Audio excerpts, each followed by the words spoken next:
What is up? What is up? What is up, everyone? What is good? Just trying to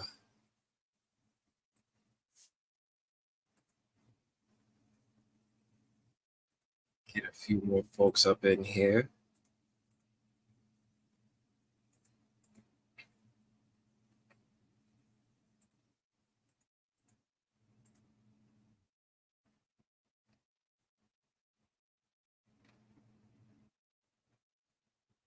What is good? What is good? What is good? Yo.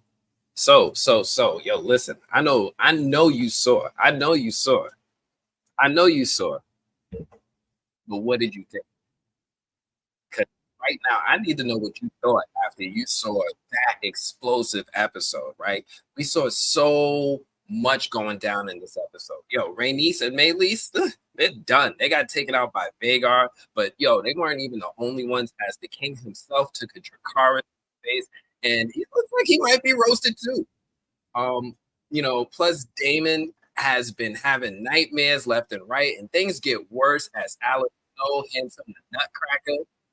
All this and more, and I'm super excited to revisit these moments from this fiery episode of House of the Dragon.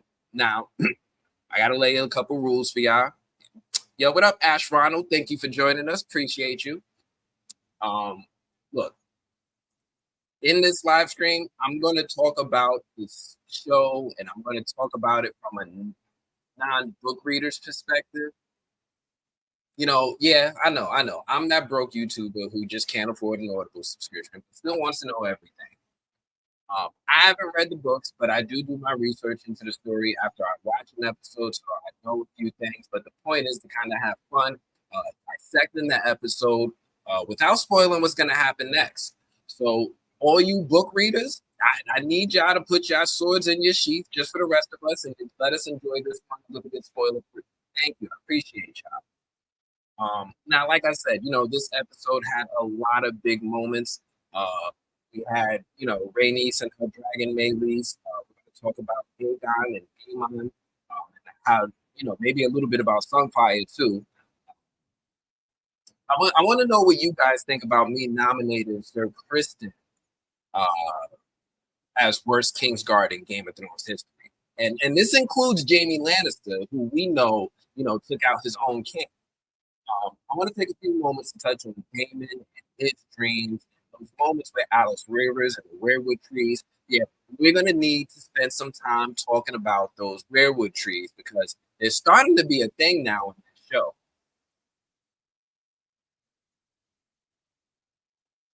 Right? All right, now, folks, look, I hate to be that guy, but here we are. You know the drill. Like the video, subscribe, do all the things, and help me not have to get a real job. Look, the last video did okay. I'd like to do a little bit more and see if we could get more than like 20, 30 likes. Please, everyone, for real, for real. Help me out so when I share this over to HBO, I don't look silly.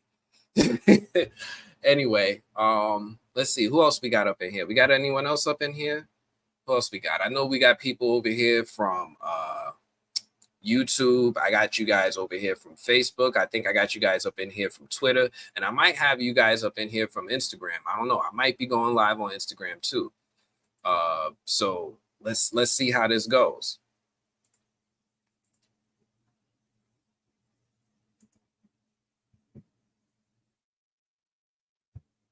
Yeah, listen, Ashron, listen. We going to get into it. We're going to get into it. We're going to get into the nitty gritty. We getting all up in there. All up in. We getting everything. We getting in everything. I appreciate you though. So let's go ahead. I know that there's still a lot of people still reeling from this last episode, but I'm going to go ahead and get started. Let's go ahead and dive in. Now we know that my guy Damon right now is going through it in this episode. It's like my guy is living in a Juice World song, all lucid dreams and no sleep, right?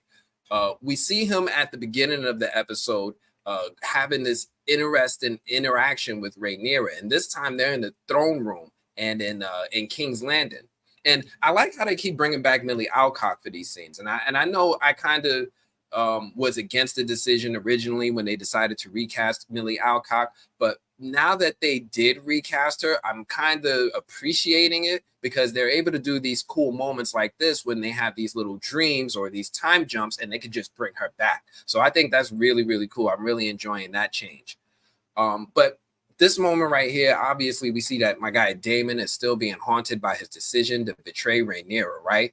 At least that's what I think is being implied in the symbolism of Daemon not understanding young Rhaenyra's pig Latin, that he doesn't agree with her. And then we see my guy just go too far with, indulging in his emotions as he does sometimes, as he does. And then he just decides to, off with a head.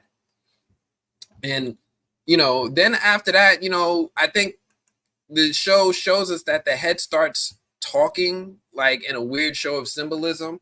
Now, this is a show that Daemon is like really, really struggling with his decisions and his recent actions. My man came to Harrenhal.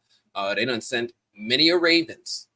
Many ravens have been sent to Harrenhal to try to figure out what Daemon is doing and if he's at a point where he can help strategize with Rhaenyra's forces to try to overtake what's going on with the Greens. But he's really struggling with his decisions to move in a more lonesome and selfish manner. But you got to understand that for the most part, my guy Daemon, he has been a person who has been fiercely loyal, to his brother, the king, Viserys, and he's abided by his brother's decisions to name Rhaenyra as heir to the King's Landing. And it's really tough thing for Daemon because it's his heart being at war with itself, which is kind of what George R.R. Martin talks about is at the soul of the types of the characters that he writes. He wants to write characters that have their hearts at war with themselves, and this is definitely that with Daemon, right? On one hand, he definitely wants to be king. He definitely wants to rule. But on the other hand, he's definitely very loyal and holds to tradition of honoring his brother, the king's wishes.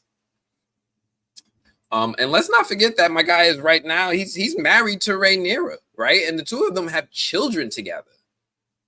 It's kind of tough. It's kind of tough. Now, I know a lot of people saw this scene and were just really, really excited to see the return of Millie Alcock. I'm really curious how this scene is going to land, if it's going to land with people, because honestly, how can you think of anything but them dragons, right? How can you think of anything but them dragons? We're going to get to them dragons. But, this scene right here was also really important because it's telling us a little bit about Daemon's soul and his character. Now, what I find really interesting about this is that he feels like he deserves it. He feels like he deserves it, right? He feels like he should have been heir instead of his niece. And it's an interesting way to show that moment, that heart at war. Oh, what I also found interesting is in this moment is how my man Daemon wakes up and the first thing he sees is blood on his hands, right? That's another sign that he's clearly feeling something about his decision. Now, a lot of people may be wondering if this has anything to do with, a term they might have heard from their friends called dragon dreams. Now, I don't think so, right? I don't think so. I don't think this has anything to do with dragon dreams, as dragon dreams are usually prophetic or symbolic visions experienced like we see with Helena, right? Helena is definitely a good example of someone who's been having dragon dreams. She's been shown throughout the series to be predicting the future on several occasions. So what we're seeing right here with Daemon, I think, might be a little bit different. And we're gonna get to an explanation as to what these specific dreams are a little bit later. Now, it's in this moment that we see Simon Strong. Simon Strong comes back and he's telling Daemon that Kristen and his army had already left King's Landing a fortnight ago. Now, for those of you who don't know, I already went ahead and Googled it for you. A fortnight is 2 weeks. So Kristen left 2 weeks ago. But yeah, he told them that he left a fortnight ago with an army and they're recruiting forces to their cause. and they've already rocked the castles of Rosby and Stokeworth. Now, this is a nice little Easter egg for Game of Thrones fans, as Lord Giles Rosby was a member of the small council under King Robert Baratheon, and later under King Tommen Baratheon. So this is just like another name that they're bringing up that we probably are a little bit familiar with from Game of Thrones, but it's also here in House of the Dragon.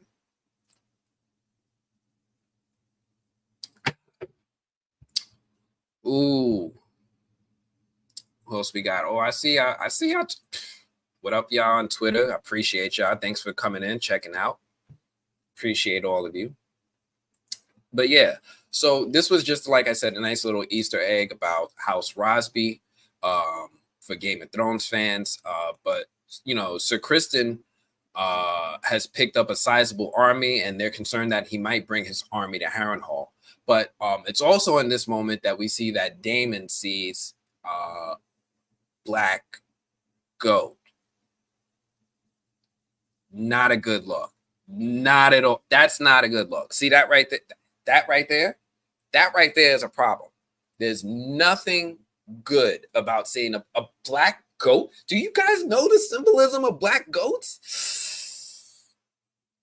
It's not what you want to be imagining, bro. It's not what you want to be seeing right now. That's don't want none of that.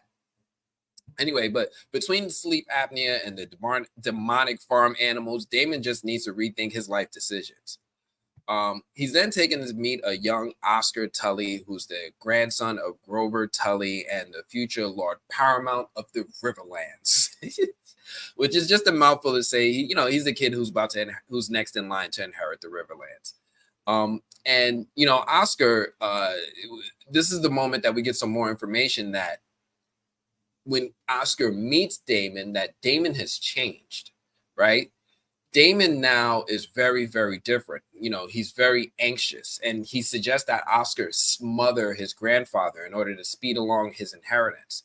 But this is a really big shift for Daemon.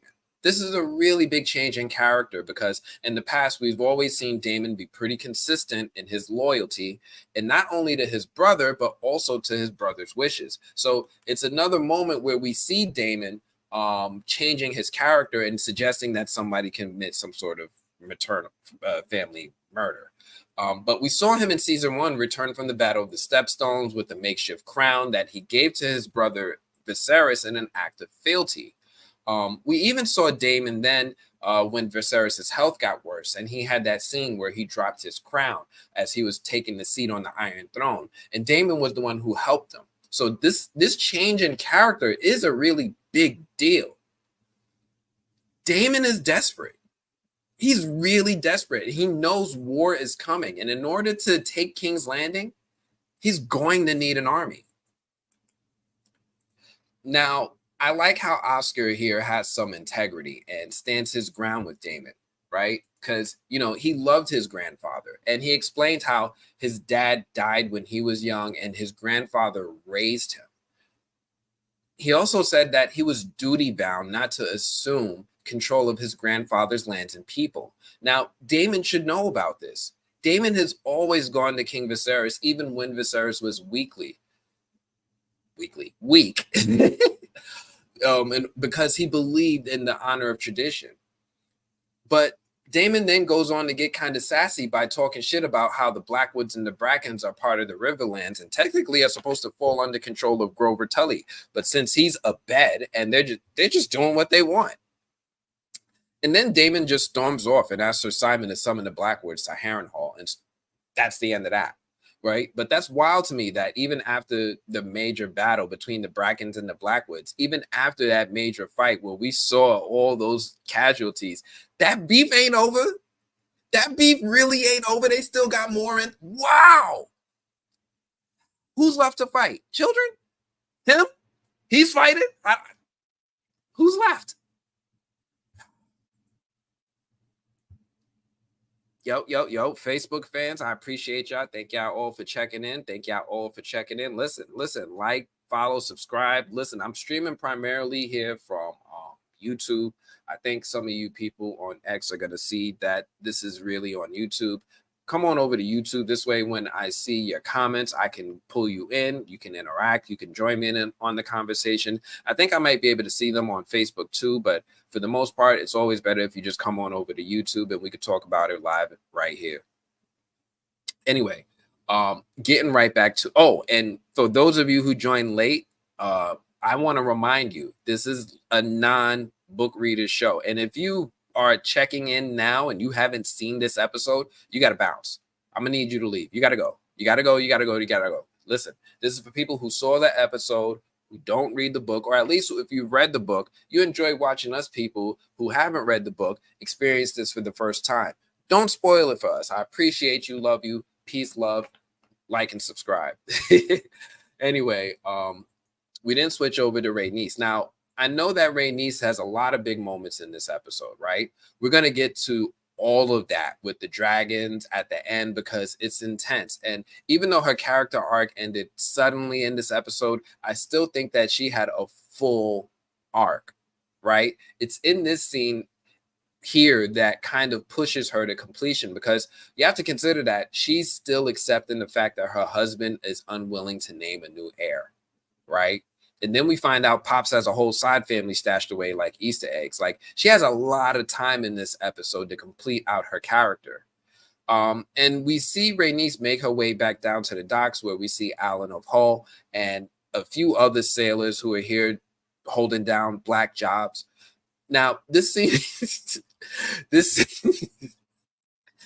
scene here is deep. You know at first when I saw this scene, and she put her hands on Alan's face and she called my man comely, I was like, Rhaenys, what are we doing? How did we get here? But, before my mind started wandering too deep, Corlys showed up like Batman with serious dad energy, and I realized that this family reunion was way more messy than I thought. It was way more than I thought. But in this moment, as usual, we see that Rhaenys done been put together all the pieces of the puzzle, right? We don't need to bring Alan to Game of Thrones Maury. We ain't got to do no paternity test. Leave the Maesters at home. She knows. She knows. Now, I know this is important. I know this scene is important.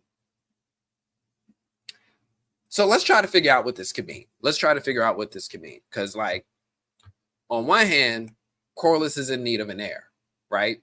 Ideally, a male heir. Let's be real.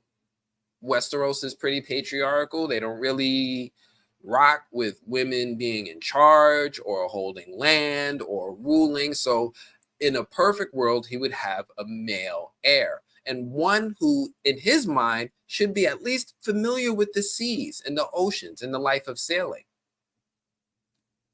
Alan checks that box. On the other hand, we can't help but wonder if Alan's appearance could at some point in the future tie into Sir Larys's dragon, Sea Smoke, who's been flying around without a rider. But Alan isn't a Targaryen, so by the rules of the trade, he really shouldn't be able to ride a dragon or bond with it mystically or do any of the things that a dragon rider is able to do, because he's not a Targaryen. They're the family that has the blood pact with dragons. It was their history that allows them to have this unique magical bond with dragons and use them in this way. So Corlys, being a Valyrian, doesn't really check that box. I don't know what this is going to turn into. Later, but that was an interesting moment for Rhaenys. She lets Corlys know that Baela asked her to come back to Dragonstone to come help with the council in Rhaenyra's absence. And then she leaves, and it's kind of a quick moment, but it's one of the last moments that she has with Lord Corlys, and it's definitely her last moment to at least tie up some loose strings when it comes to her family relationship and the drama that's going on. The next scene we have is where we see Alicent playing with Varys' toy dragon. Now, I think that this was the dragon that was gifted to him by... Was this one gifted to him by Rhaenyra? I think this was. I'm not 100% sure. I honestly don't remember. I think this is the one that was gifted to him by Rhaenyra, right? And it was a toy of his own dragon, which had already passed away by the time House of the Dragon started. So that's kind of why we don't see Viserys with his own dragon. His dragon had already passed away of old age. Now, Alicent, unfortunately, drops it and breaks it just as the Grand Maester brings her some of that Planned Parenthood juice. And it's in this moment that, for some reason, Alicent decides to ask the Maester, even in private, if he believes that Viserys wanted Aegon to succeed him as king. So now she's letting someone know that she has doubts. And this is interesting because this is a moment where she's really, really vulnerable. Sir Criston is gone. Her father is gone. Aegon is a madman. Aemond is a madman. She doesn't have any close friends to really confide in. So now she's drawing at straws at who she thinks is, hey, who's the most ethical person in King's Landing that I know? The doctor, the head doctor. And it, you know, it just goes to show just like how things have changed for Alicent since the time of, you know, season 1. A lot has changed. She's really feeling trapped. She's really feeling alone. She's really feeling desperate.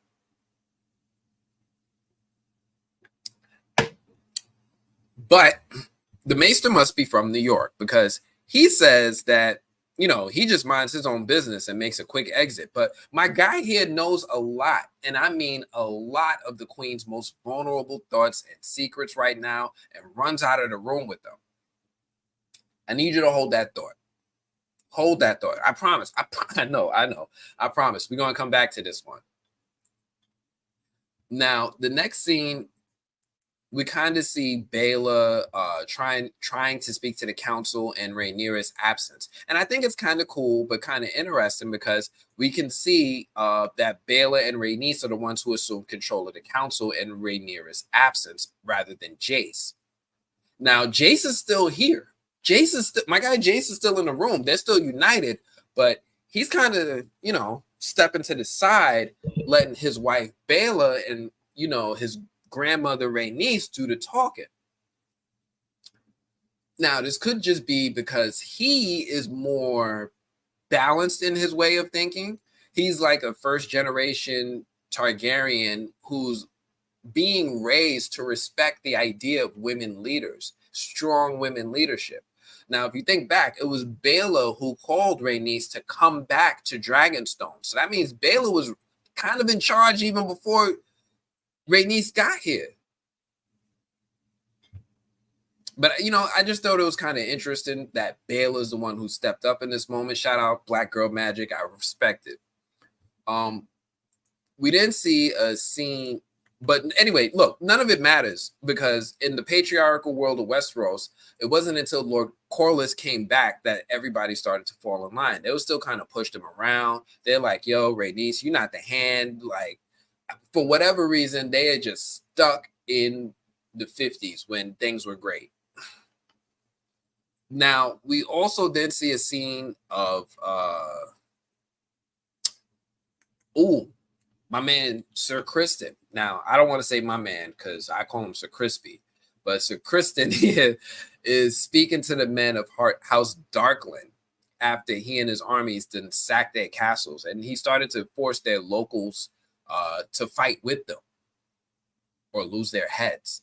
And we even see that Sir Criston in this moment takes the head of Gunther Darkland. Now, we know that Steffon Darkland serves as Lord Commander of Rhaenyra's Queensguard, right? He's that dude that escorted her when she went back in to visit Alicent, and he was standing guard outside the Septum.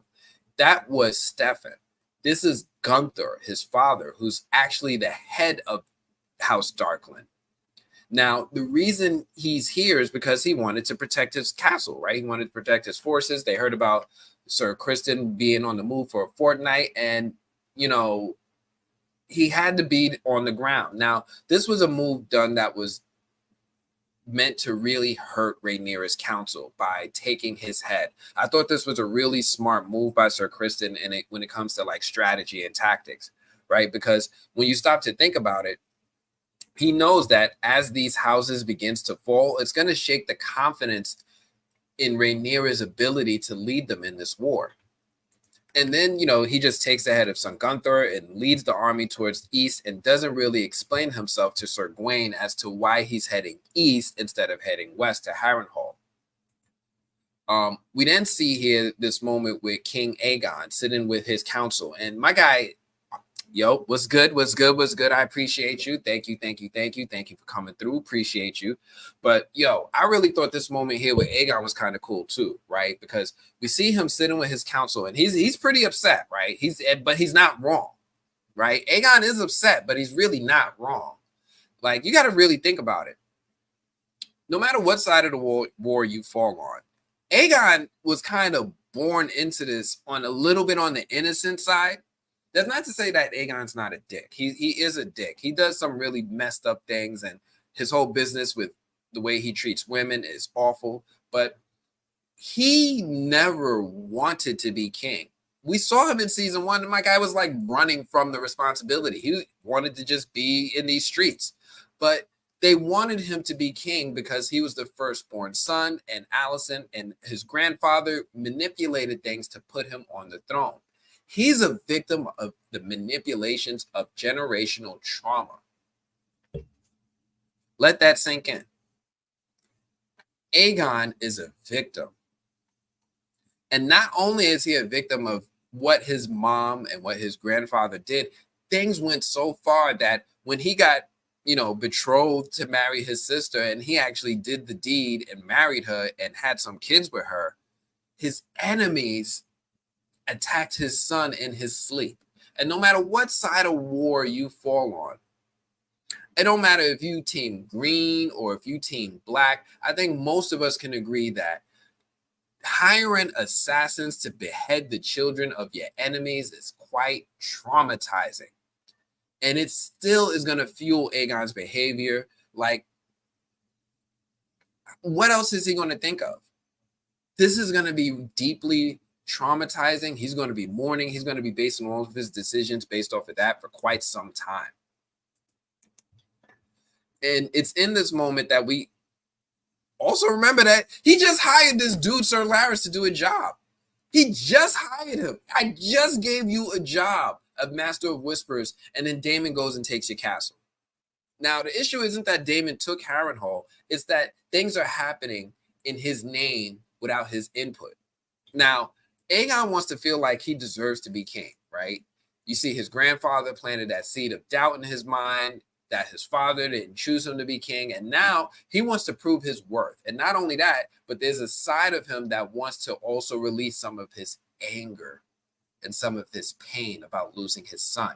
And they're not letting him have an opportunity to vent that emotion in healthy ways. Aegon is going through a lot of emotions in this moment. And he has these moments where he breaks from furiously screaming to a softer, more vulnerable voice and says that he just wants to be involved. Aemon must have had a little bit of sympathy for him in this moment because he lets the council in on his secret plan with Sir Criston in this moment. He doesn't have to let them know. I mean, he could easily just continue on planning with Sir Criston in secret without anyone being the wiser. But Aemon in this moment shows some love for his brother. But it could also be because Aemon feels some guilt for his nephew's death, because he knows that the assassins, Blood and Cheese, were targeting him, but they took his nephew instead. Ooh, thank you. Appreciate y'all. Now, he then shares the plan about wanting to take Rook's Rest to cut off Dragonstone by land. It's an easier target, a smaller castle, and there's a benefit to them in the long run to limit Rhaenyra's abilities to get supplies in and out of her castle. Aegon takes a bit of offense that Aemon and Criston were plotting without his authority. And Aemon is a little mad that his brother isn't grateful that he's telling him at all. Like, I didn't have to tell you, bro. Nobody respects you. I didn't have to tell you.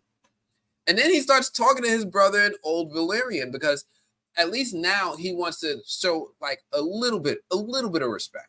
right? A little bit of respect. I'm gonna at least say this to you in a little bit of privacy. And he starts talking to his brother in Old Valerian, just not to be disrespectful, but he walks a fine line of being respectful and being threatening. And it's in this moment that we see Aegon's ass don't know Valerian. He don't know Valerian.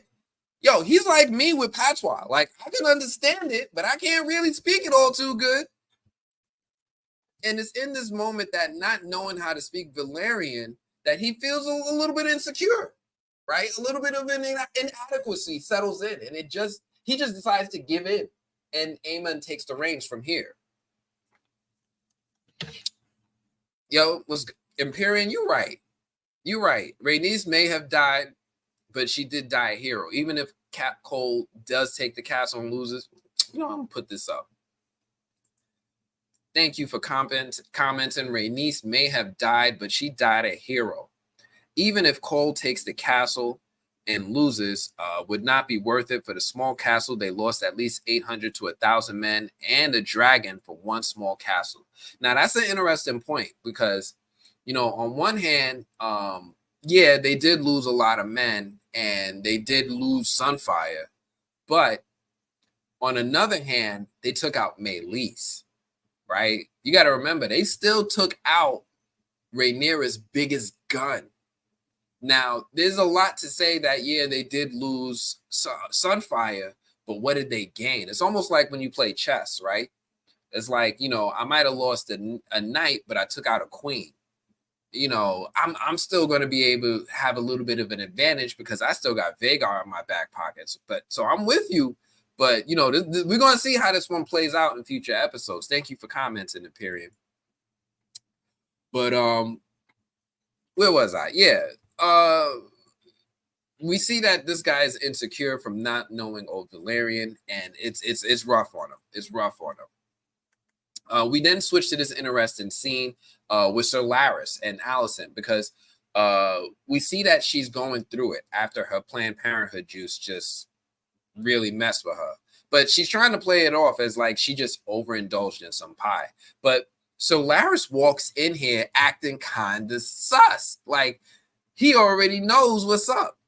Like he comes in here a little bit on the cocky side talking about how we all just got to indulge our appetites from time to time while looking at the empty pharmacy bottle. Like he knows, right?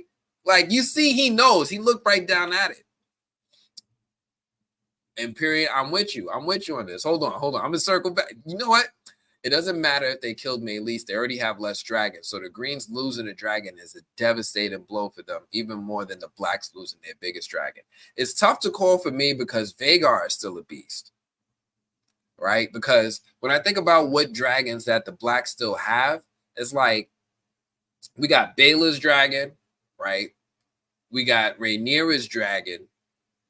And we might have Daemon's dragon, but Daemon is over in Harrenhal right now, right? Like he's not even answering to the Ravens. They done sent like 4 or 5 Ravens over to Daemon, and Daemon is just leaving them messages on scene. So it's tough to call like how big of a blow this is because, Daemon is not available, and that's really the biggest challenge for them going forward.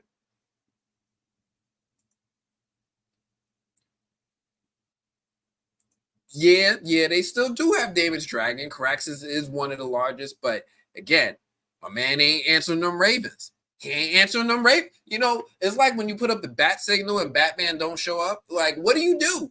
What do you do? You just gotta hope they go back into Arkham.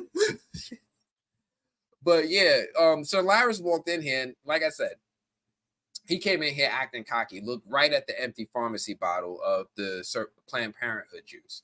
Now, we see in this moment that it feels like Sir Larys is walking in, and already we see him stepping in the shoes of Otto Hightower, right?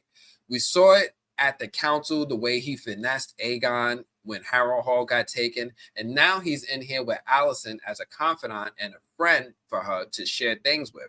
At least that's how he's playing it. Now, Alicent, for her credit, she knows better not to volunteer things to him, but she's kind of sloppy.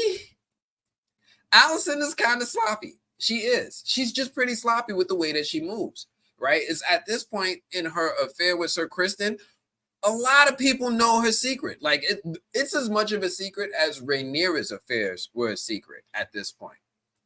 And Sir Larys kind of just pokes fun at that when he asks if Alicent is worried about Sir Kristen.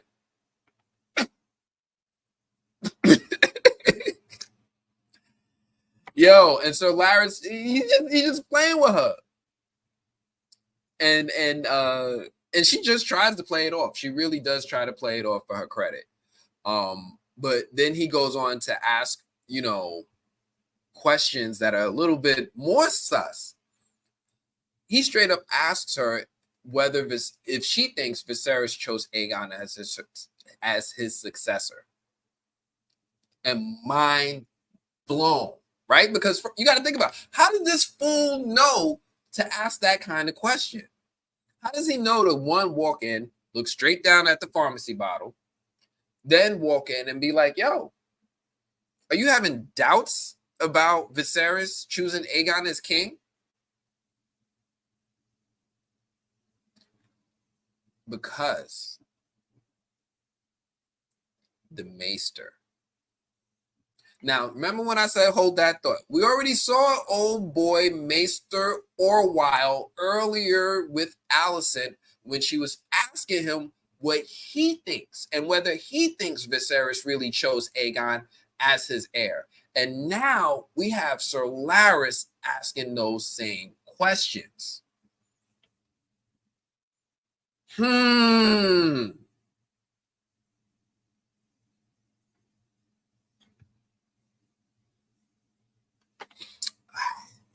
right, let me hop back in the comments. Let me see real quick. Empyrean, what you got for me, Empyrean? All right, the king is nearly dead. The king is cooked. I ain't even going to front. The king is cooked. The king is cooked. The king is nearly dead. They lost a dragon. They lost around 1,000 men for a small council. In my opinion, in the long run, this battle was a black victory, a Pyrrhic victory. I feel you. I do feel you. But you got what I'm also thinking about is the fact that the men that they rounded up are the men that they probably ransacked when they took Darkwood, right? Because remember, Darkwild, they were saying like, look, either you're gonna fight with us or you're gonna take to the sword. So Cole, when he first left out of King's Landing, we saw that shot of him. I think it looked like he left with like maybe like 50, like 100 dudes. He didn't leave with like a large assortment of people. But it's because he done took, 2 castles before, then he took House Darkwild that he was able to triple his forces. So let's say if he really did leave with like 500, now he's got 1,500, and 1,000 of those men are disposable men. They ain't even from our block. They ain't even from our hood. We just picked them up along the way. So, we got to remember that like some of these, they're disposable. They're disposable. They're like NPCs to Sir Kristen. But yeah, thank you. I appreciate you, Empyrean. Look, keep it coming. Keep it coming. I'm having fun with that. Keep it coming. But yeah, they were talking about how whether or not Aegon was chosen as the true successor. And Alicent basically just admits, at this point, it really doesn't even matter anymore. Right? At this point, we're going to war. And the only thing that really matters is that the winner of this war is going to take the Iron Throne. She's not wrong. She's not wrong. She's just like, she's just tired. She's tired of the BS. She's tired of the game. She's tired of like, let's stop playing the game and let's just focus on the future. We then see my guy Daemon once again. He's back in Harrenhal. He's trying to get some sleep in this rainy ass castle. And again, my guy hears something outside his room and he's quick to investigate, right? He grabs his sword. He heads out to find what looks like Matt Smith cosplaying as Aemon Targaryen.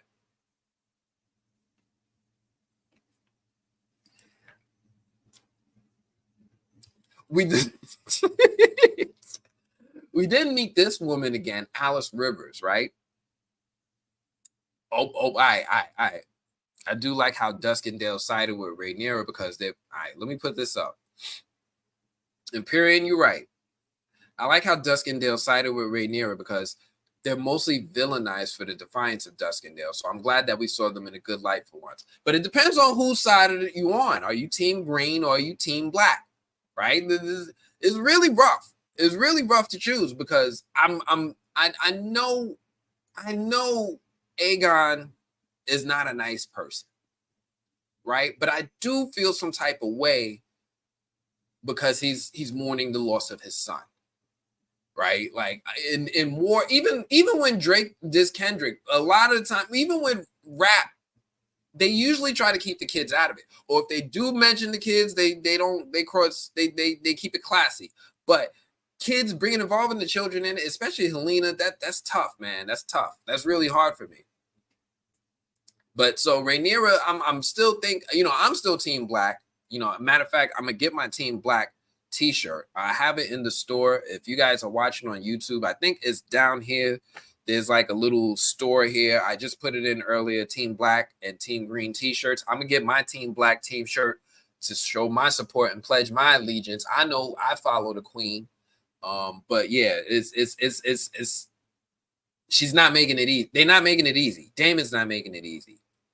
But yeah, we see this woman again, Alice Rivers, who's up late at night looking sneaky, right? I don't know what she's doing.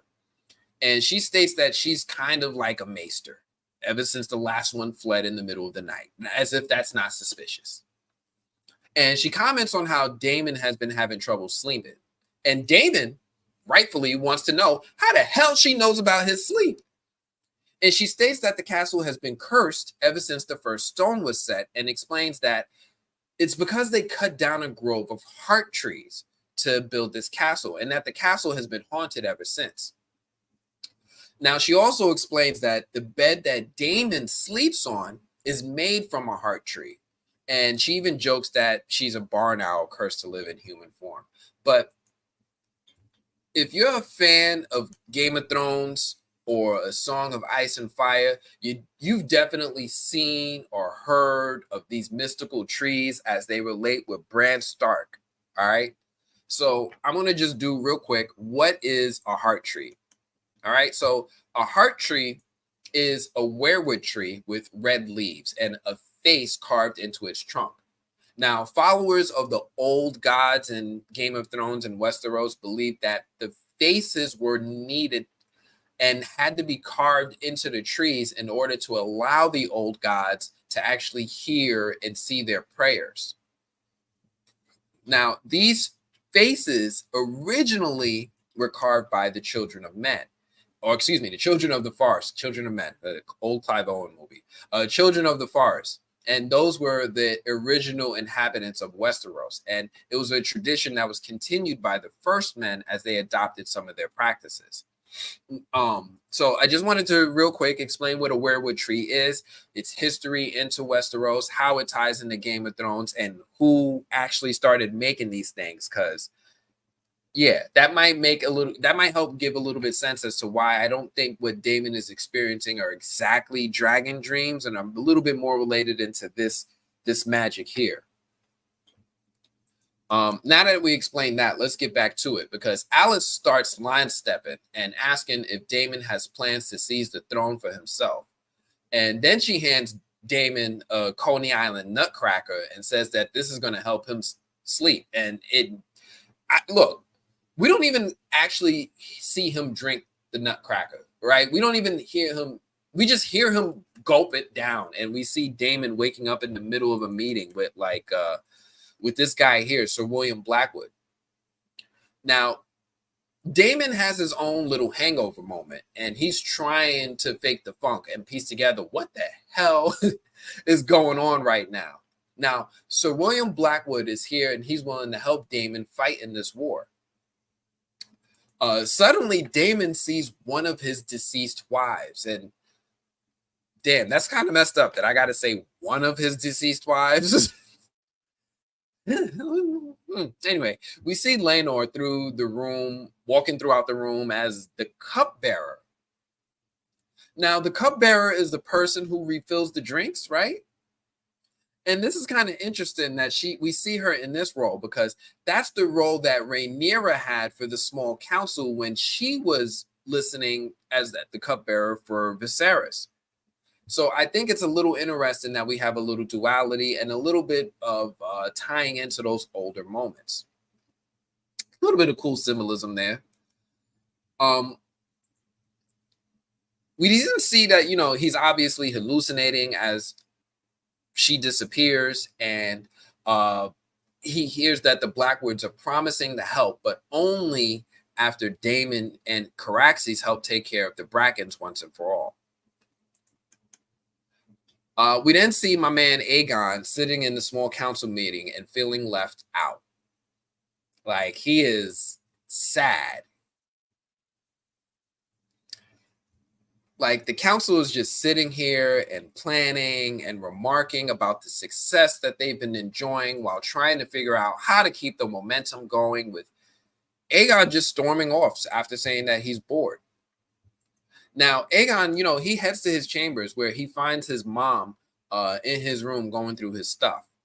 Now, she wants more of Viserys's books for some reason, and she's had a habit of reading through the text that Viserys has read. Now, we saw this a little bit earlier with Sir Larys. He even commented on how she's been reading a lot more. So it's interesting that we see her just trying to find more of his books.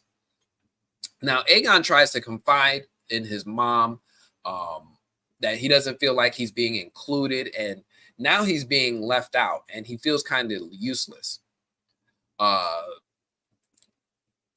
His mom gets kind of snarky with him, right? Instead of trying to be there to empathize or sympathize with him, again, when she sees her son is hurt, and she doesn't really sympathize with him. And instead, she just starts talking about the sacrifices that they made to put him on the throne. And then when he asks her what is it that she wants him to do, she just wants him to do nothing. Just sit there and do nothing and be grateful. Do nothing and be grateful, which is kind of wild, right? It's kind of wild when you think about it. Like, he's learning that the people around him are installing him as a puppet. And in their minds, it's the best thing if he just sits back and enjoys the ride.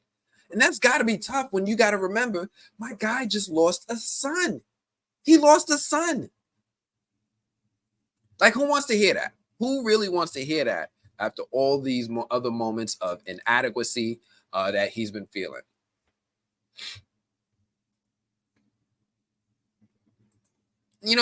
Harrenhal is a cool place. It is one of the favorite castles. I really hope that we get to go back and we get to see Harrenhal in its prime. Empyrean, I really appreciate you.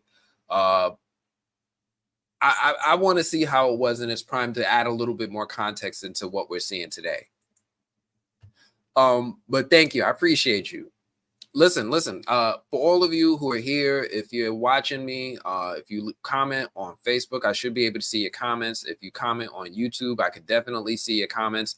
If you're commenting on Twitter, if you're in a Twitter space or something, one of those, I might not be able to see it. I might not be able to see your comments, but I promise you, I'm going to come back over to Twitter after this live stream. I'm going to hit y'all up. But as of right now, I could really only see the comments that are on Facebook and on YouTube. I think we might also be on Instagram going live right now. I'm not 100% sure, but I really am able to see what's going on YouTube and on Facebook. So come on over here. Come on over. I appreciate you. But yeah, Period. I appreciate you. Harrenhal is one of those castles that I'm learning to appreciate. But yeah, back to this episode, right? Aegon's feeling inadequate, and of course, the other big moment comes when Sir Criston and Sir Gawain pull off an attack on Rook's Rest, daring Rhaenyra and her forces to send a dragon to help protect the castle. And Sir Gawain, he just doesn't know the plan. And Criston is acting real confident and arrogant without really explaining himself. And I understand why a lot of people might not be really feeling his character. It's because of moments like this, among other things, that really make him really hard to root for. And then the show continues to build up the battle because that scene at the Black Council when Rhaenyra returns from King's Landing to learn that things have gone from bad to worse is intense, right? We see Rhaenyra learn about the sacking of House Darkland, and her Lord Commander learns about how his father lost his head. And it's rough. It's painful. This little moment right here with the Lord Commander, I don't even see this dude talk very much, but I felt that. I felt that pain. Excuse me. Ooh. And it's interesting because Jace is feeling froggy in this moment. Jace is feeling himself 100% as Rhaenyra returns and he starts pressing her in front of everyone about her whereabouts, about her decision making, and more so about her immediate plans for this war council. And I find it interesting how these two councils are operating under in opposite circumstances. You know, on one hand, Aegon was feeling left out about the decisions of his council not adding him or caring about his input in the war. And on the other hand, Rhaenyra's council is desperate for her input, and she's nowhere to be found.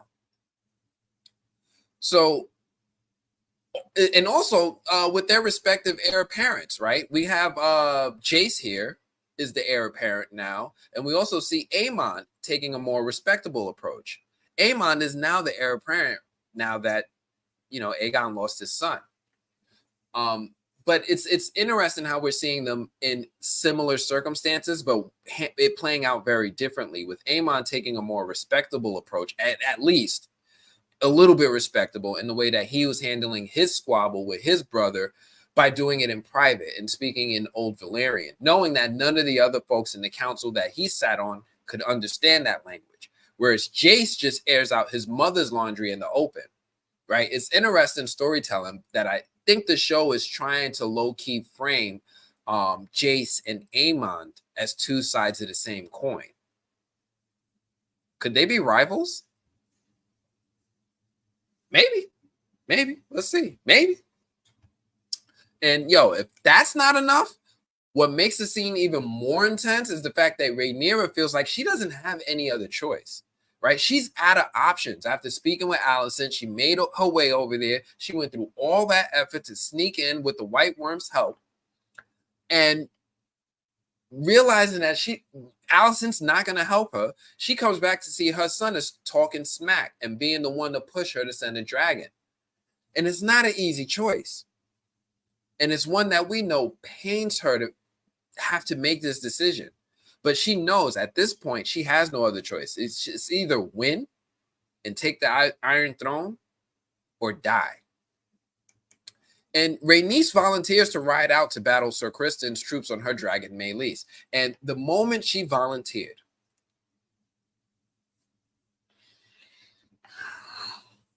the moment the music dropped, when she said that she would take her dragon and it was the best decision, I knew that this was going to go sideways. I knew in my soul that this was not going to go the way I wanted it to go.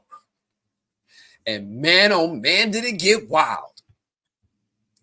We then see Rhaenyra begin sharing Aegon the Conqueror's dream with Jace as he is the heir to the Iron Throne and is the next in line to lead Westeros if Rhaenyra is to lose. She also explains to Jace that part of the reason that she feels like she has no other choice but to win is because of the Song of Ice and Fire. It's because that she knows this great secret that her family is responsible to protect the realm from an unknown threat that we all know are the White Walkers that show up in Game of Thrones. But it's because of the weight of this responsibility that moves her to make this heavy decision.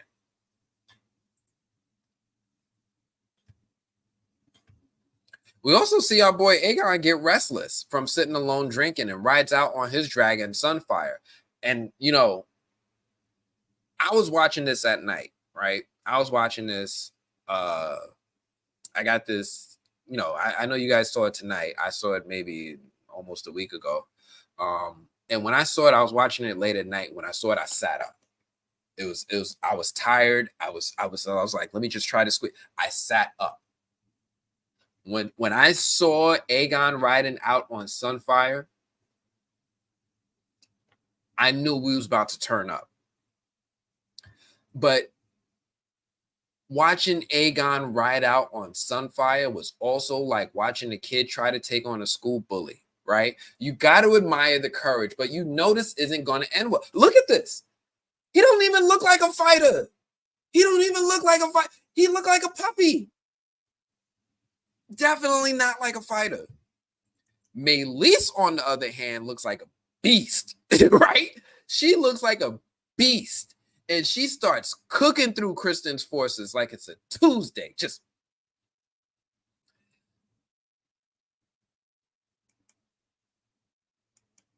But then we see that Vhagar was just hiding.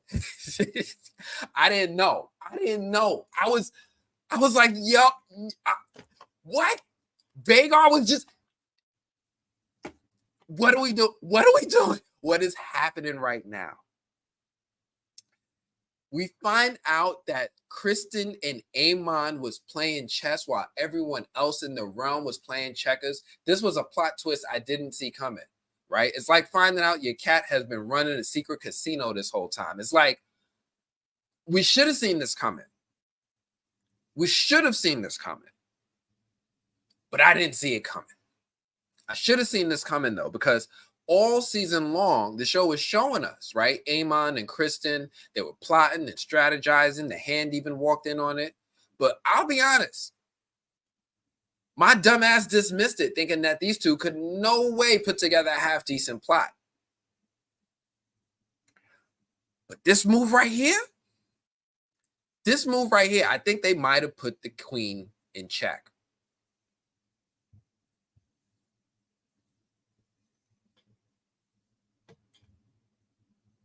But yeah, back to the battle. Because even though Aegon is an idiot, I got to admit that he is a brave idiot or was a brave idiot. I don't know. We'll get to that in a bit because this guy got rocked. He got rocked. He came out looking brave, like, yo, I'm going to take down this bully, like Peter Parker without the spider powers, going against Flash Thompson. But we see in this moment, Rhaenys put the paws on him. Meleys is a beast. She put the paws on him all the way.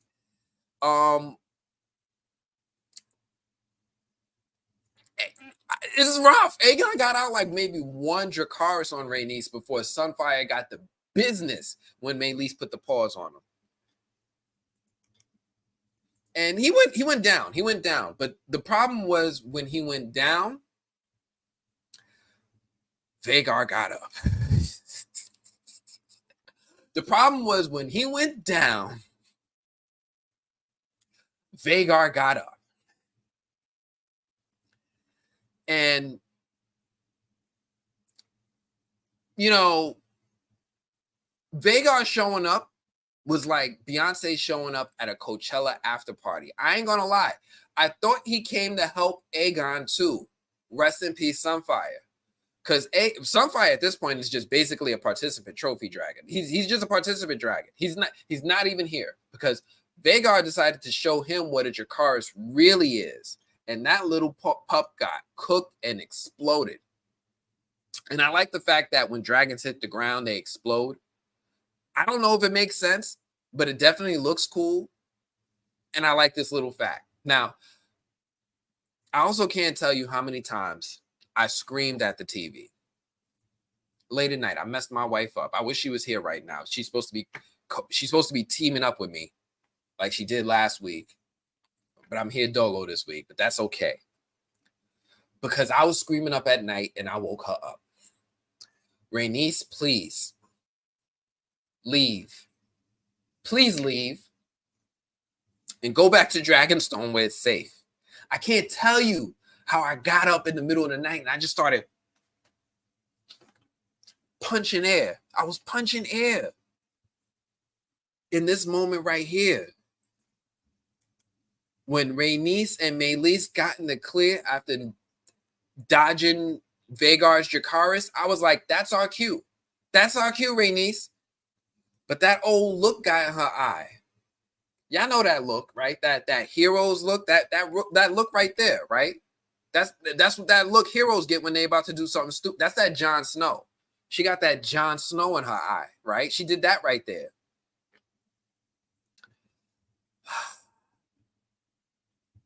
And what's wild is like, yo, if you pay close enough attention, if you really pay close enough attention to this moment, Aemon wasn't even thinking about her. He wasn't even chasing her. He didn't want to know which way she was going. He was flying over, looking down at his handiwork, like LeBron after a slam dunk in the playoffs. He wasn't thinking about her. But I like this cool shot that we see here. Not this one. Hold on. This shot here. I like this cool shot we see here of the dragons flying towards each other because we get to see the size up, right? Meleys is the largest dragon on the side of the blacks. Meleys is the largest dragon on the side of the blacks. And you see that she's only about half the size of Vhagar. And let's be honest, Rhaenys stepping up to fight Aemon and Vhagar was like watching someone's grandma competing in a dance-off with Chris Brown. Like, you got to admire the bravery, but you know her hips about to get shattered. And Meleys gives a good fight, right? Meleys gives a good fight. She gets in some good hits on Vhagar, and she even managed to slam Vhagar down on the mat. You see, the problem, though, the problem in this moment, when Vhagar got slammed down on the mat and Meleys got in these hits, and we see the Dance of the Dragons, as intense as it is, the problem in this moment is that Vhagar got back up. And I'm curious. How many people was watching? How many people was watching and this was just feeling the same thing I was feeling, like, girl, please just walk away. Please just leave now. Things was going too good because Vhagar came back and decided to take her head for that one. And Meleys tried, yo. Meleys tried. But Vhagar wasn't letting go. And that was just too much. It was like when you watch like a pit bull lock down its jaw. You ever see like a pit bull dog is just locked down its jaw and it just not letting go? That's what it was like watching Vhagar with Meleys in this moment. Vhagar literally just choked the life out of me. I know. That's tough for me to watch too. It's tough for me to watch too. Phew. All right, let me see what y'all thought about this in the comments.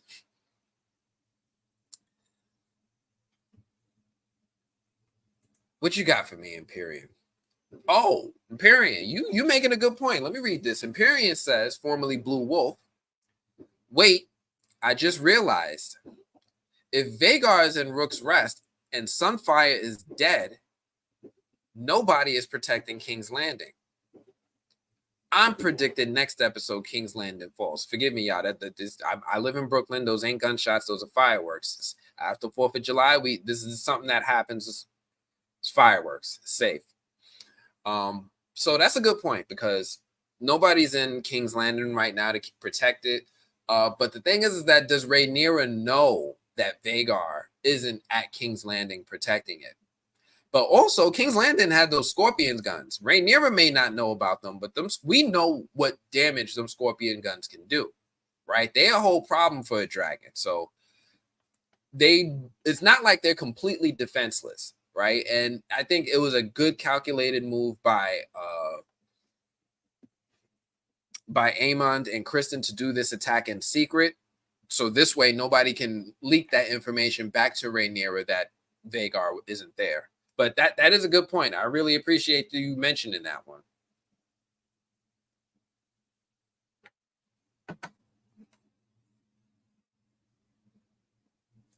Oh, you gotta. Oh, you start.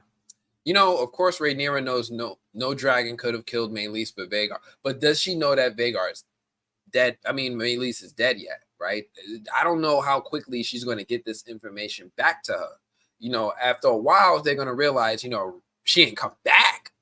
But I don't think that they're going to realize quickly enough for them to be able to do something before Vhagar could get back to King's Landing.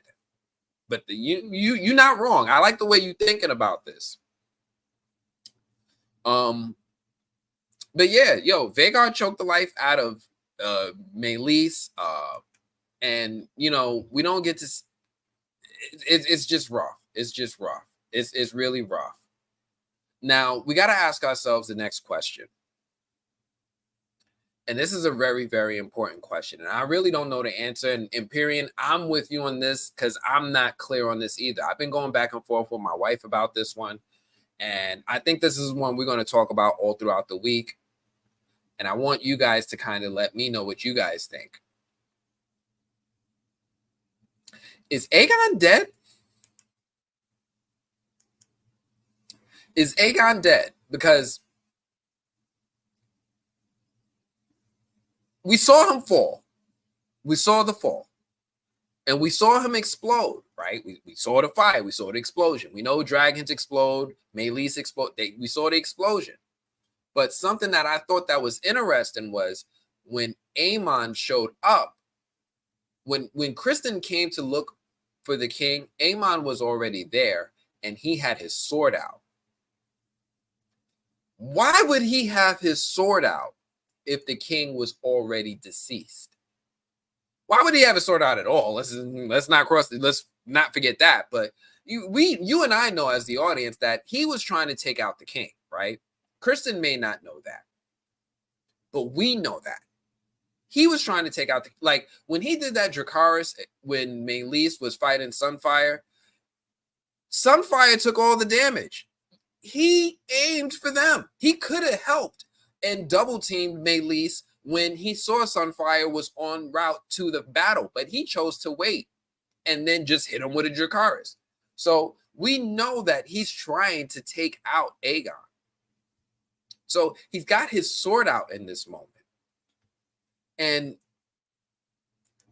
after we saw him attack Sunfire, we saw him just look down on the body afterwards. And then we see him come over here and he picks up this dagger. Now, this is a dagger that usually the kings carry, right? This is the dagger that I think we saw Viserys carry. I think we even see this dagger in Game of Thrones, right? Because I think this is a Valyrian steel dagger. If I'm not mistaken, this is the dagger that's used to kill the Night King later on down the line. This dagger has a long history, but Aemon goes and picks up this dagger that usually belongs to the king. It's the Conqueror's dagger. And we don't get to see much, but we hear the death rattles of Sunfire as the dragon bleeds out burning hot blood. And we see the charred body of Aegon lying on the ground. But I can't even front. I think there's a chance that he might be alive. He might be. Look. The dragon is breathing. Aemon has a sword out. He might have a chance. Now, again, we all know Aemon had absolutely every intent on taking out his brother, the king. He never really saw eye to eye with his brother, no pun intended, because of the way that he was teased as a child. I know a lot of us look at him and see a mirror of Daemon, and in a lot of ways, that's true, right? But one distinguishing difference is that Daemon would never intentionally hurt his brother. He would do things out of anger and he would be openly defiant, but Daemon had lines that he just wouldn't cross. Aemon, on the other hand, has been pushed enough, and he's tired of his brother's bullshit. And that time at the brothel with his boys was the last straw. We saw that when he was out hiding with Vhagar, like I said, he looked up, he saw his brother, and he chilled back out. He could have flown up right then and there, and the two of them could have put the Dracarys on Rhaenys. But instead, he let Rhaenys put them paws on Aegon, and then instead of coming in for the save, he went in with the heat and cooked Aegon in the process. Hell, Aegon took more damage in that attack than Rhaenys did. So, is he alive? That's the question, and we just got to wait and see. Out of box, I appreciate you. Yeah, no, he definitely aimed at Aegon. Out of box, I really appreciate you. I'm pretty sure that Aegon is alive, but for the sake of some of the viewers who haven't read the books, I do want to try to keep this one spoiler free for the non-book readers. So this way, we can all try to speculate it and enjoy it fresh for the as we watch this series, and we can recap it every Sunday night at 10:15. My bad, I'm still on Dark Matter time. But yeah, appreciate you, Outboxed. He literally did aim at Aegon. Now, we know that he aimed at Aegon, but my question is, does Sir Criston know? Right? Do the forces of King's Landing know that he aimed at Aegon? Because the way it looked, the way he kind of made it look was like he was coming in for the save. So it kind of feels like that he's going to allow himself an opportunity to frame it like he was just innocent. But we saw him try to save face a little bit in this last moment where he put his sword away when Criston came out. But he's claiming the Conqueror's dagger and acting like he's king to the small council in the first place. So he's already feeling that way. Look, out of box, it's all good. It's all good. It's all good. I appreciate you. Thank you for joining us. Don't even stress it. I appreciate you. But look, this episode was incredible. I enjoyed every minute of it, right? From learning about Lord Corlys's children, secret children. Hello, Alan Hall and his brother. He got kids. We in Westeros Maury now. From Damon having these little Juice World dreams after drinking that nutcracker. What's he doing in New York? But after drinking after that concoction he drank from Alice Rivers. But I also like the fact that we're seeing a lot of political moves happening that are going to set up future episodes, right? It feels like Daemon is going to go to war again in the Brackens and Blackwoods battle in order to secure an army, right? He's kind of in a position where he doesn't have much of a choice. Either help them fight or otherwise they're not going to help him fight, and he needs them. So there's a lot in this that we're going to still be able to see coming up in the next few episodes based off of what we saw in this week's episode. I'm excited to see where they go from here. I'm excited to see what everyone else thinks of this show.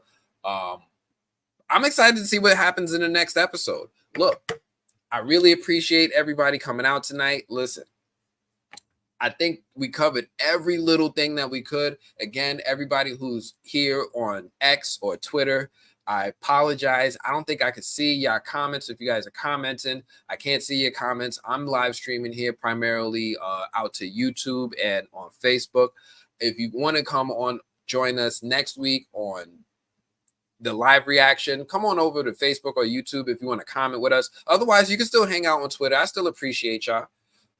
But yeah, I'm that's really where we're gonna be primarily. If you want to engage with us and hit us with some comments. Oh, wait, see one more. So that's a good point, right? So Out of Box is saying that Christian didn't know about Aemon's intentions. I mean, they spent time together planning the entire thing. So you're absolutely right that Sir Christian doesn't know Aemon's intentions, but he also doesn't know how angry Aemon is about being teased his whole life. This is something that Aemon has been doing a really good job of hiding or masking and trying to present himself as respectful and cordial while really being a dick.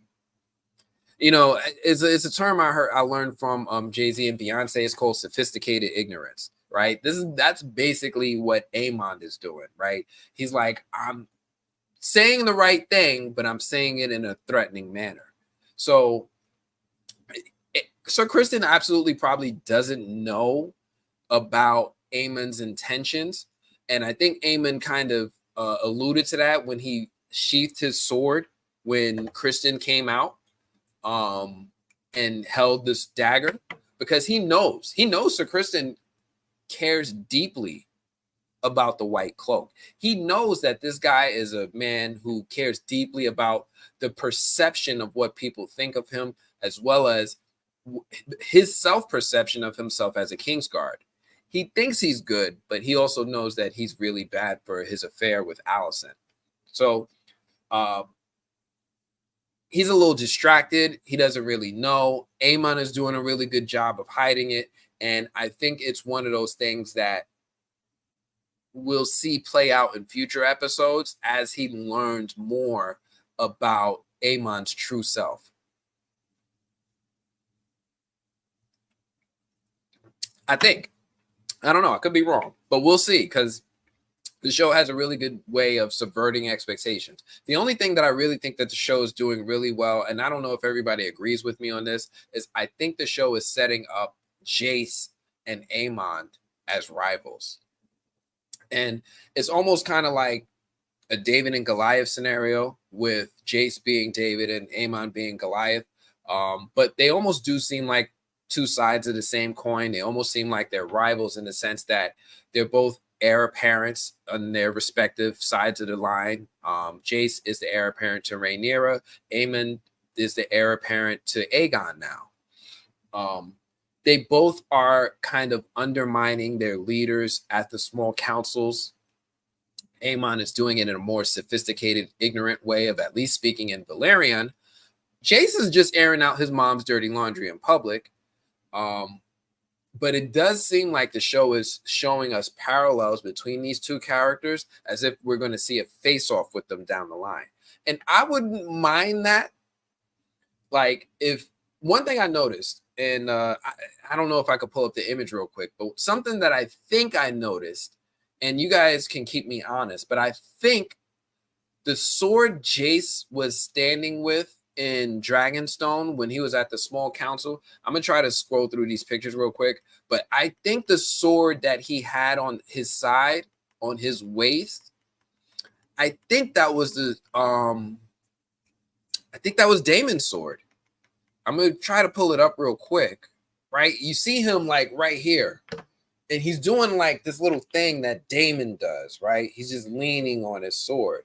And you can see, like, in some ways, not every way, but in some ways, he's adopting little behaviors of his stepfather. So I'm wondering if any of the sword fighting he learned from Sir Kristen, or if maybe Daemon might have taught him a couple moves, because it seems like he has his stepfather's sword, and if they're setting up that fight between Aemon and Daemon further down the line.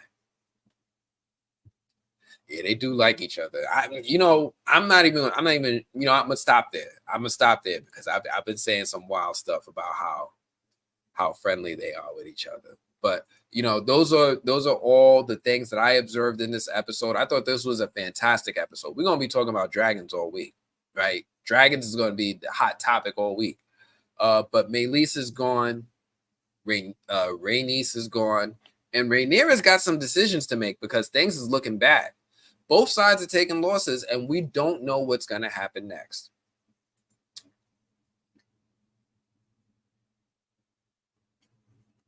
So I did see Empyrean, thank you. Daemon saw his dark sister, and he still has it when we see him holding it when he entered Harrenhal. So you didn't give it to Jace. Thank you. All right, I wasn't sure.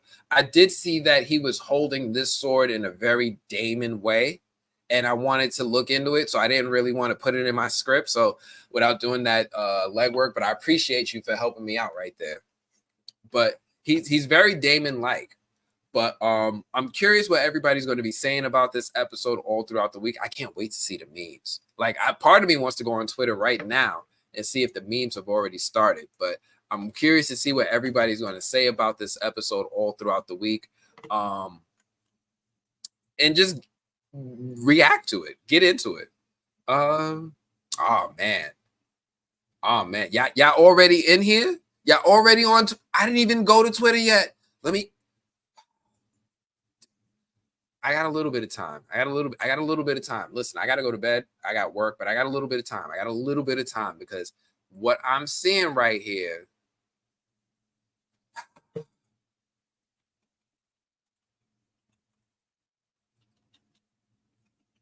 I know. It's rough. It's rough. It's rough. Everything we've seen is rough in this episode. But I'm curious how everybody is reacting on Twitter. Let me open up Twitter right quick. Do a little reaction just to see how people little inspection to see how people are reacting to this one. Oh, I see my man E-Man is going live. Look, if you guys don't already, E-Man from E-Man's Movie Reviews, that's my brother. We work on the movieblog.com together.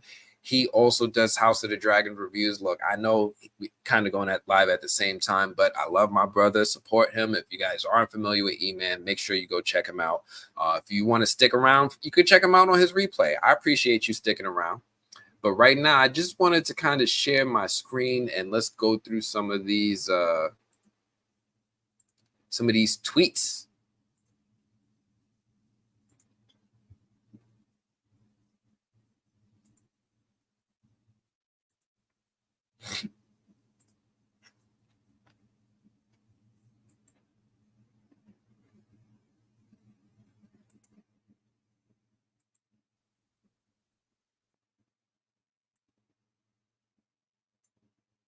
Okay, so how people reacted? Ooh, ooh, the time for peace has ended. I know. Rhaenys and Maylee's. Listen, look. It's not just us. It's not just us. Everybody is feeling this for Maylees and Rhaenys. Like we just look, trying to save Maylees and Ray. I'm right there with them, jumping in the TV, punching it up. Mad. And I was I'm glad other people are seeing this too, because I was sitting there like, yo, Rhaenys had the chance to escape. But I think it was more so because of her sense of honor and duty. And she just had that Kobe in her. She was just like, yo, job not done. Job not done. Job not done. Right? Got to go back in for the finish. And, you know,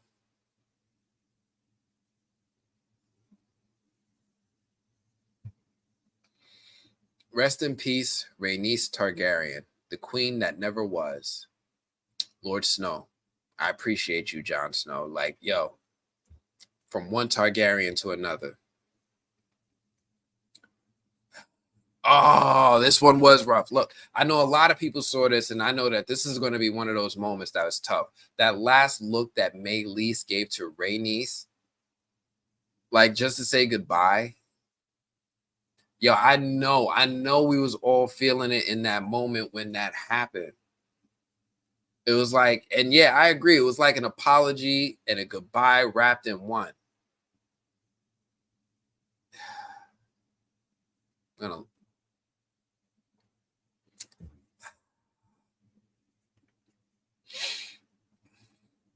I'm that's me. I'm doing the Vince. I'm doing the Vince.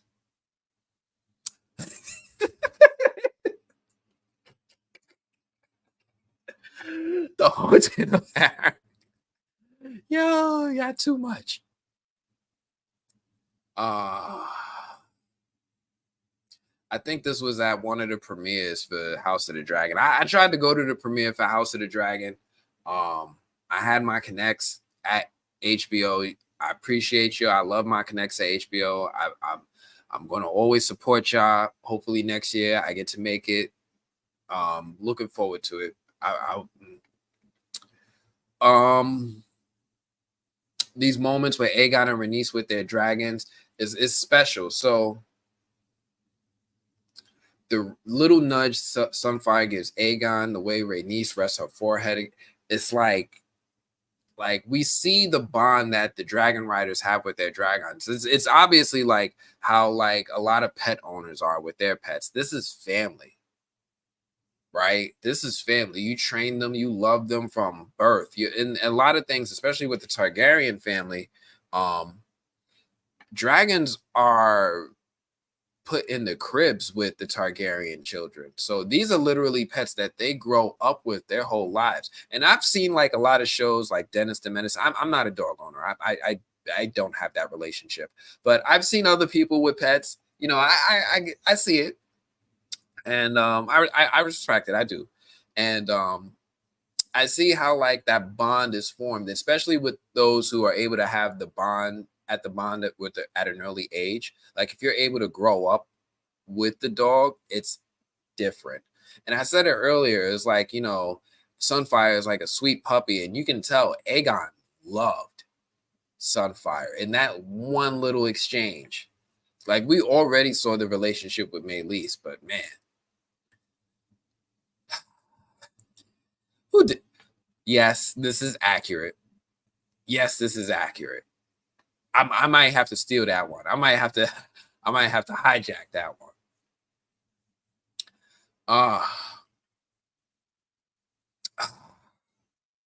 Yeah, I already knew. Like I kind of knew when I saw this episode that a lot of people's reactions were going to be leaning towards Meleese and her final moments, but I wasn't sure if there were going to be any other things that kind of made it through the noise. Like I was like, yo, dragons are definitely going to be the talk of the town, but it's anything else. Rhaenys and Meleese, yo. Vhagar and Aemon, you will pay for your car. Yo. Vhagar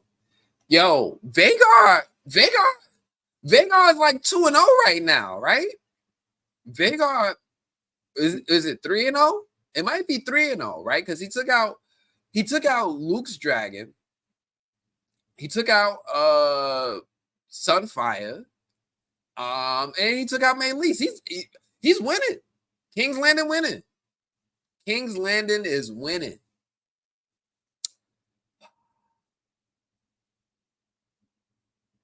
If this old hag has a million haters, I'm one of them. Look, a lot of people is on the Vhagar hate train right now. I get it. This dude is a problem. What else is trending? Alicent? Why is Alicent trending?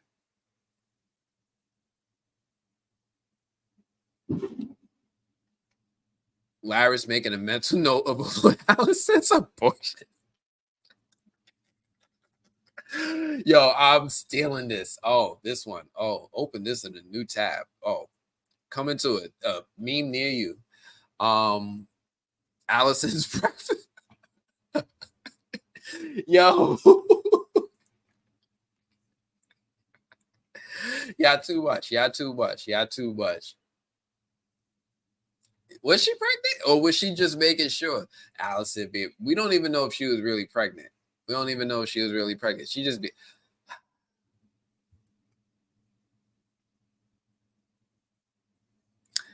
All right, y'all doing too much. Listen, I could be going through these memes all night. I really appreciate y'all joining me on this live. I didn't even realize it's 11:43 now. We've been going for like a good hour and a half. I really appreciate y'all joining me on this live where we do the breakdown.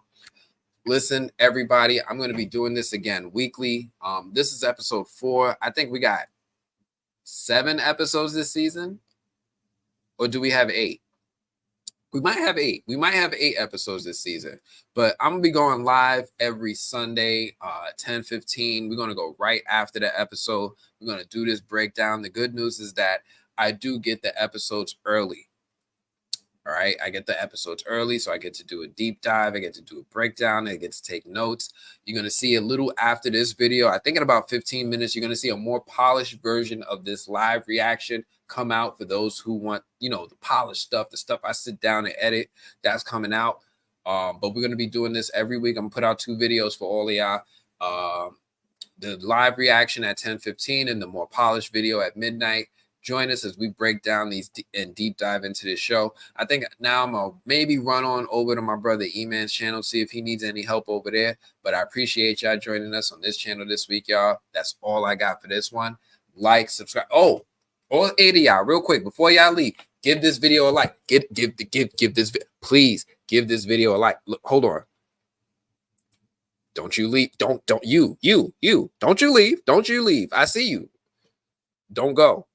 Give this video a like. It helps me. It helps me. Look, when I give these links to HBO, after they gave me the honor of giving these screeners early, everybody don't get these. I need to look good a little bit, please. Every little bit helps, even in 2024. It's free. It don't cost you anything. Please, please, please, please, please, please give this video a like before you leave. Subscribe, comment, come back next week. Otherwise, I'm going to check you all later. Peace, everyone. Appreciate you. Love.